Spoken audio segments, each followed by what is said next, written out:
Good afternoon. What is a warm, bright and sunny day? It is Monday the 17th of July and I'm in the reading up with a nice hot cup of tea and a highly anticipated package which has come from let's just go on the list. There we go, come all the way from Devon. So you could say this package is heaven from Devon if I show you that.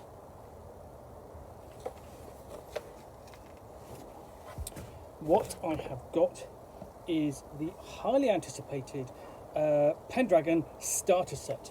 All you need for adventure in the world of chivalry and honour, designed by Greg Stafford.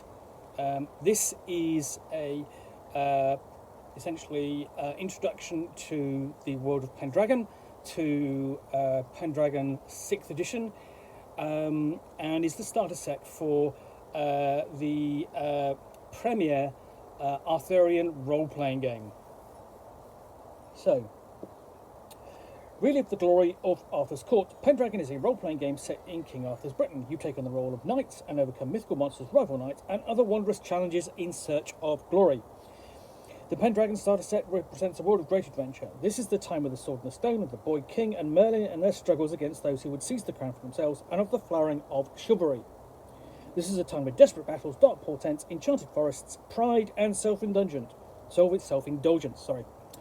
What kind of knight are you? Do you believe in chivalry, or do you think might always makes right? Are you willing to die for your honour? Will you fight to rid the world of injustice, or use clout and power to take advantage of those beneath you? Combat in Pendragon is bloody and intense, and every knight must show valour sufficient to face it, and gain great glory for their prowess. So, the Pendragon Starter Set contains everything you need to begin questing and adventuring. It includes a selection of pre-generated characters and a short campaign offering multiple sessions of gameplay. Inside this box, Book 1, The Adventure in the Sword and the Stone, learn the rules for Pendragon as you play this solo adventure. Book 2, The Fabled Realm, everything you need to know about the game's setting and core mechanics. Book 3, The Sword Campaign, a beginner-friendly campaign taking the player knights through the most important early events of King Arthur's reign, 3 game years in all. Appendices, additional rules and setting details introduced as you play through the Sword Campaign. Pre-generated characters, 8 pre-generated characters, 8 player knights ready for adventure. Battle cards, 18 battle cards for generating battle encounters and opportunities.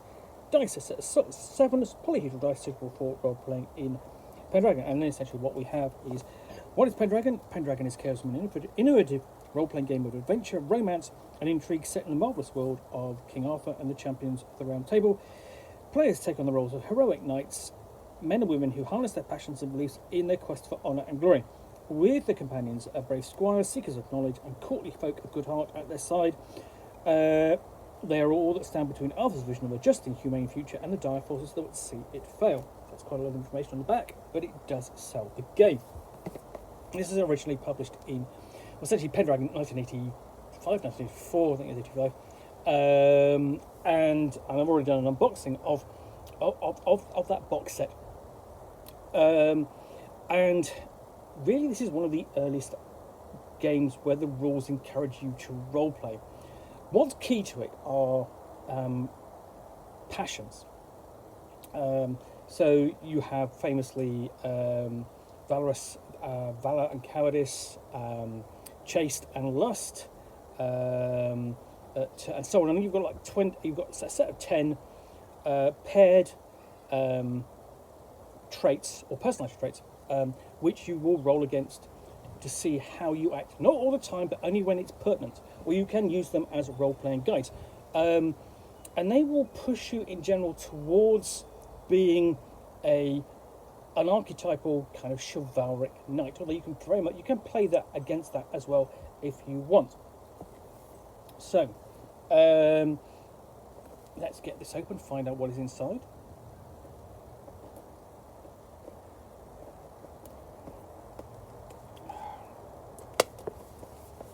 This is the third starter set that Chaosium has done, because it's already done one for Call of Cthulhu, and that's very good, and a decent one, very decent one for Ring Quest as well. Let's open this up. And then what we've got in here is this. So we start off with a set of dice, and this is a set of polyhedral dice. Essentially, all you need is a set of 6-sided dice. They're mostly for handling, basically rolling stats, and then for rolling actions. Everything else is done upon your a 20-sided die. And the sheet here explains everything that's in the book. A box lays it all out. Advert on the back for another fantasy role-playing game from Chaosium, this one being RuneQuest. And then we have Book 1. Book 1, The Adventure of the Sword and the Stone. On the back we have a map of the north of England. So you've got the Western Isles, the area of the Pictish tribes up there, Lothian, and so on. And I think you're basically, as you go down, you will kind of see the books sort of go together, and you actually need more arms than I've got, and I actually have. It's sort of like that. But let's have a look in the first book itself. So this is the solo adventure book. Now, Chaosium with Call of Cthulhu and with RuneQuest also introduced the means to play through a solo adventure, which taught you the rules as you played through. So this is a solo quest, and we've got a breakdown of all the numbers there, and basically the quest numbers.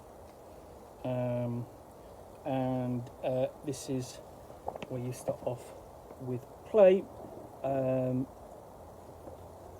with notes for both your players and your game master, as well as details of how to play. And notably, we have a quick character sheet here with stats, but in particular, just show you those traits as they are presented on the character sheet, paired. 20 of them paired into 10 sets of 2. So chaste versus lustful, energetic versus lazy, forgiving versus vengeful, generous versus selfish, honest versus deceitful, just versus arbitrary, merciful versus cruel, and so on down the list. Quite a short list of skills as well in the middle there. They are rated on out of 1 to 20, but can go much higher.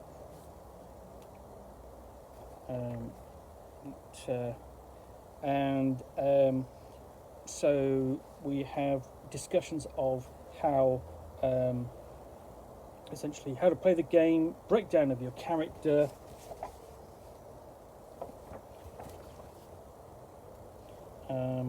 passions, skills, because the other thing you have is passions, and they're how you feel about something. So you can have a passion of hate Saxons, or love family, loyalty to your lord, love for your wife, because part of the other a big feature of playing Pendragon is that you actually want to go and get married, and you want to have children, because then you will ensure your line, and you will hopefully, if you have a boy and he lives to be 15, between 15 and 20, he will become a squire and then a knight, and be ready to inherit your lands and much of your what you can pass on to him, and that includes some of the glory that you've earned. So the game itself is also a generational game. Over the course of the campaign, you can go through sort of like 3 or 4 generations of the same family if they survive what is a difficult period. So the Adventure of the Sword and Stone begins here.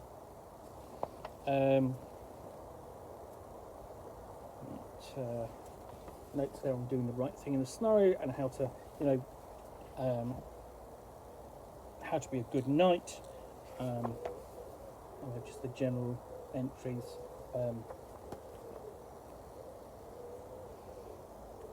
Throwing through, we have details on. So again, basically, at appropriate points, we have no details on the rules. Extra details, so success and failure, modifiers, and critical bonuses. And essentially, as you can see, these events are playing out, and you're encountering the rules as you play.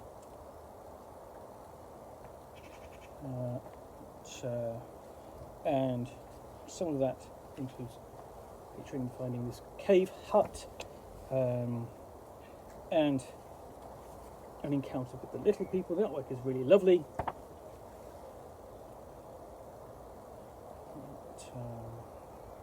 There are a chance for a little rest and perhaps a little intrigue or even romance there, because the other thing about the game is that this is an age of chivalry and romance, and you can play out the romance, the romantic elements of a story as well, and your relationship with your wife or your husband, and how that comes to pass, all depending upon the degree of how much you want to get involved in that during a campaign.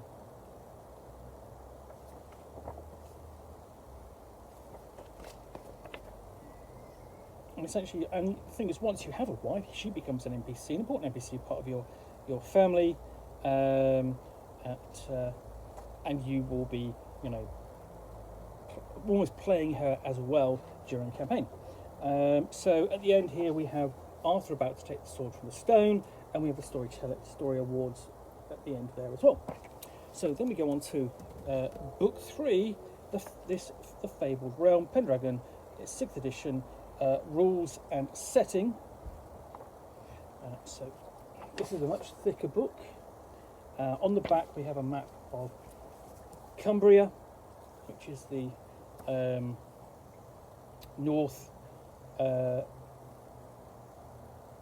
part of Britain. Primarily these days, actually, the northwest part, but as you can see from this more stronger of an overview, Cumbria is actually the whole of the north there, and all the way down to Cornwall, Wessex, and so on, Logres, and various other kingdoms. So, Another World, Another Time explains the setting. And you have a breakdown of how it is a feudal age. So this isn't a historical role-playing game by any means. It's one inspired by the chivalry and romance of the Arthurian legends, and they are very much written through a medieval point of view, as it were.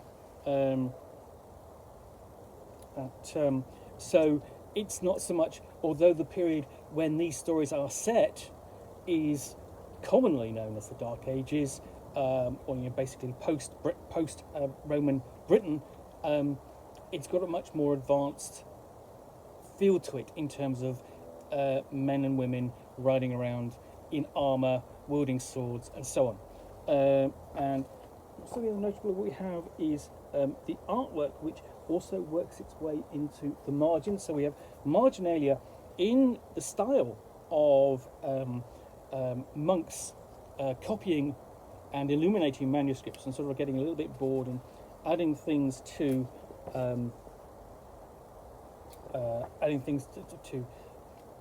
the margins and bottoms of the page.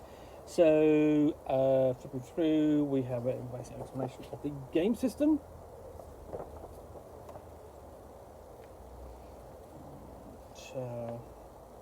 And then how experience is earned, talking about characteristics. And this is expanding upon the details already given in the first book. And then using how to use characteristics in the game, the glory roll to gain glory and fame, and the standing in the land. People will recognize you for the great deeds you've done. Traits and passions, as I've already mentioned, and more marginalia.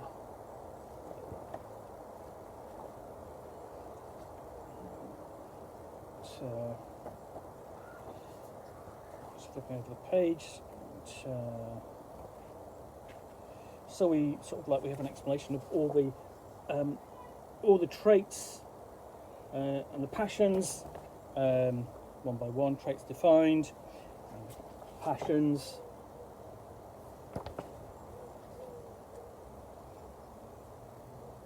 and rules for passion rolls, trait rolls, handling those in play.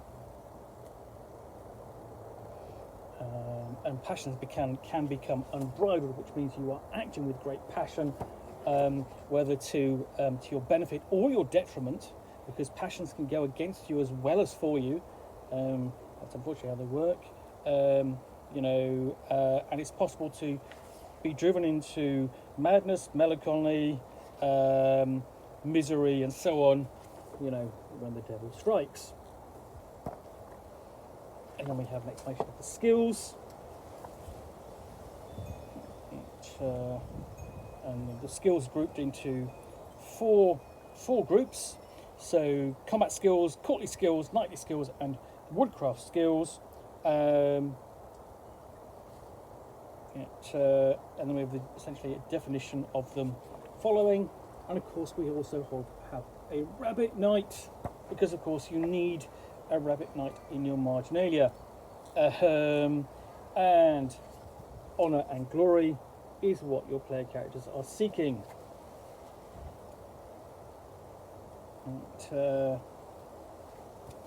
And even more and weirder marginalia.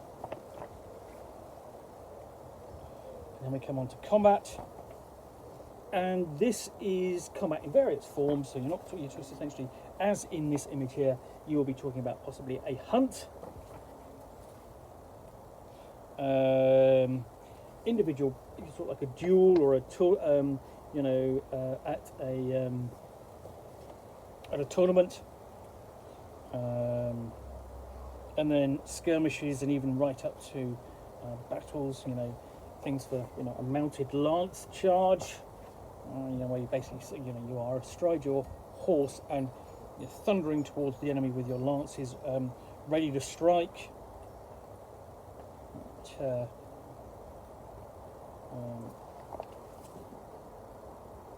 little bit like that, but of course with your fellow knights. Now we have details of the arms and armour which you will wield. And the signs of your office as much as anything. Full list there, images there.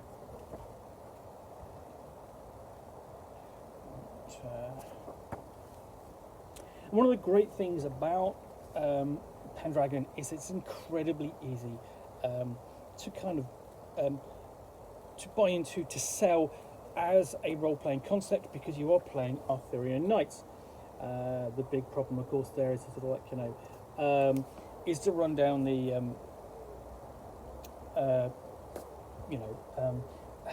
Monty Python and a Holy Grail path. But once you actually get that out of the way, there's a lot to really enjoy in this game. Its depth, its detail, and its challenges, especially once Merlin gets involved. He does get involved. He really does. We were playing the Great Pendragon campaign, which is going to be republished by Chaosium. So yeah, we almost have another knight, but again, knight on a hound.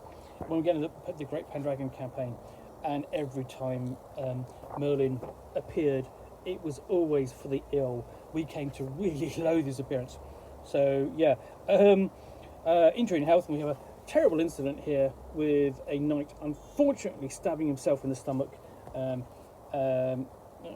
with his own blade.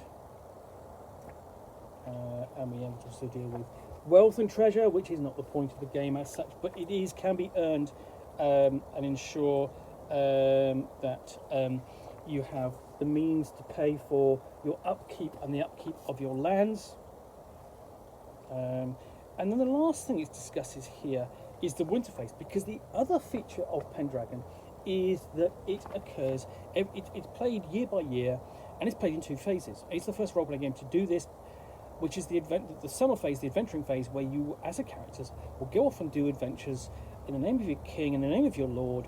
You will engage in battles and quests and so on, and then in the winter phase, when it's the wrong time of year to go off and travel and adventure, you will see to your manor and your wife and your children, and you'll spend time with them.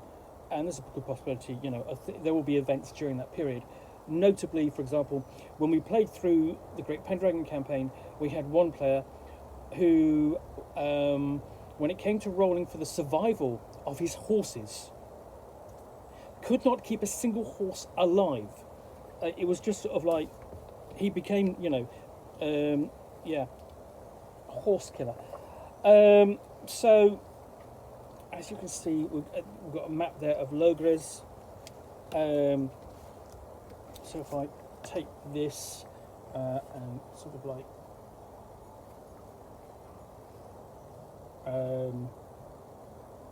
there we go. It sort of maps on like that, just about. It's not an exact match, but it's really kind of focusing upon the particular areas in each of these. So this is, you've got, so you are covering most of England, but it is covering it. It's sort of like not quite as cleanly as you might want. So this is essentially southeastern England, where you've got essentially Londinium there, Silchester, Salisbury being the primary site for much of Pendragon's history. That's where you are first knights, typically in a Pendragon campaign, and all the way down to Dorset there in the corner, with the town of Wimborne, which I happen to know quite well.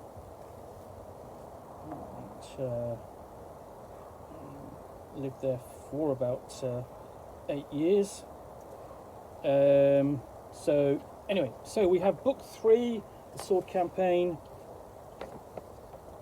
contents, and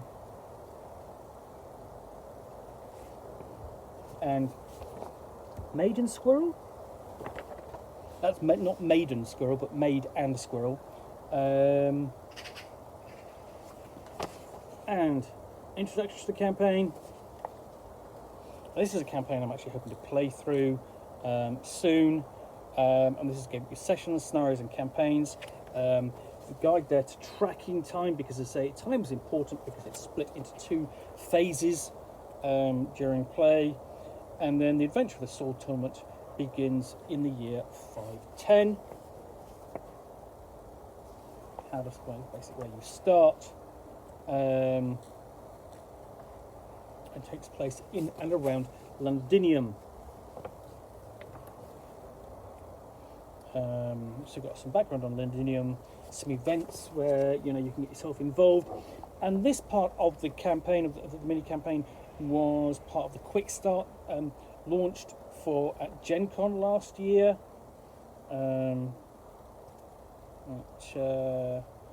We have other events in here which we didn't actually encounter in that quick start, I don't recall. But that's a good thing if you've played it already. We have notes there on witnessing great events, because this will culminate in the initial part of the scenario will culminate in a great event, which is integral to Arthur's reign, and then we will journey out to Clarion, west to the West Country,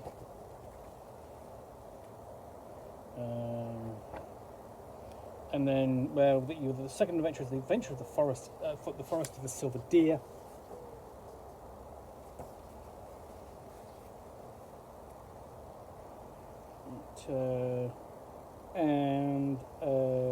This is sort of like in the region of Powys in Wales. So you're crossing the border into another kingdom.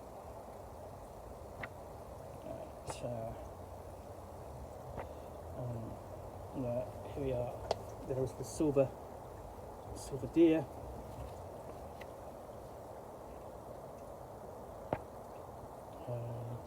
And then Battle of Pendragon, and then that's basically on the page there depicted. And the adventure of the broken sword. So we've gone year 510, 511, 512. Interesting, so just to see how these are depicted. So we have boar and panther there, just on the illuminated letter T, the start of the first adventure, and then on the second, I'll flip through. Similarly, it's still those boar and panther, and at last we come to the third adventure, and we have the broken sword at the second.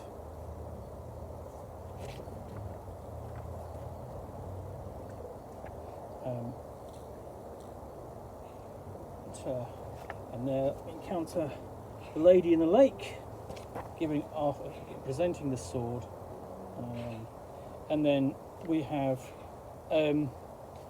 actually, oddly, we do have a conclusion and epic further adventures before Appendix E, Mercenaries and Household Knights. Now, that's Appendix E. There is no Appendix A in this booklet, so it's a little odd there. But we do have separate sheets. So Appendix A is the notes upon tournaments. Appendix B, actually several pages on battles. So this is essentially the guide to running battles and the battle reference sheet.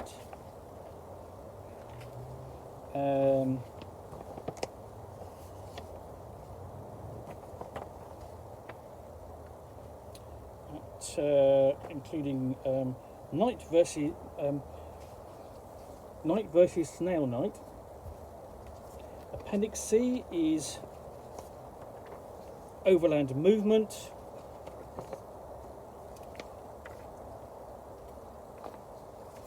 In fact, I have two Appendix Cs. Appendix D, notes on visiting a foreign court.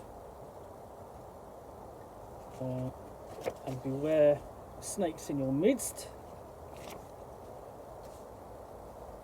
And then we have battle cards for encounters. Onto those, and then we have the different knights. So, so this is Clarion, very much looking like a traditional knight, and over the page you have a flyleaf you've got essentially for history and events, tracking his glory, nightly events, passive glory,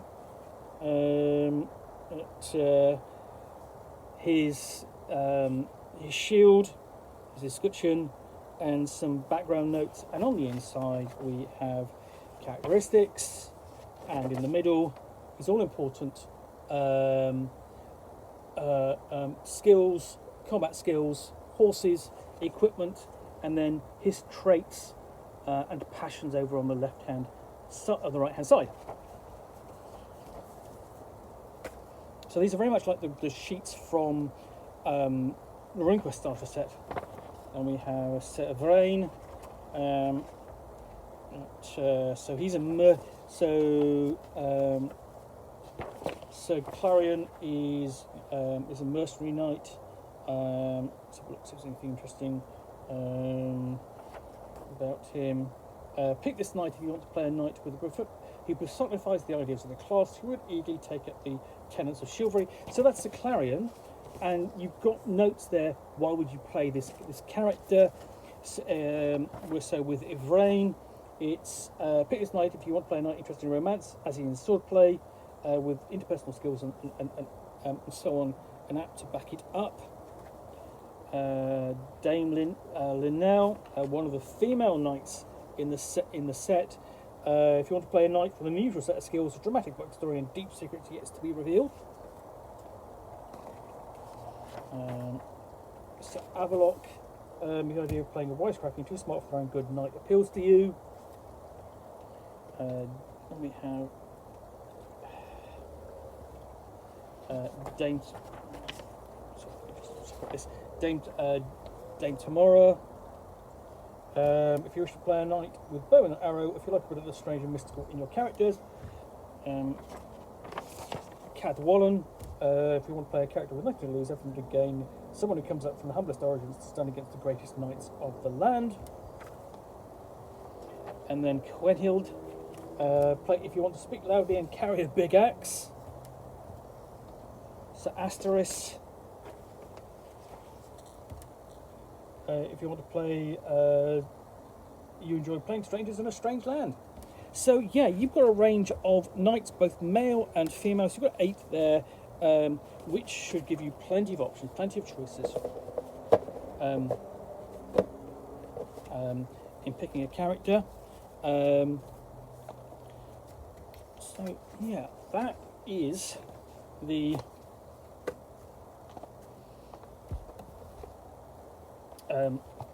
Pendragon Starter Set,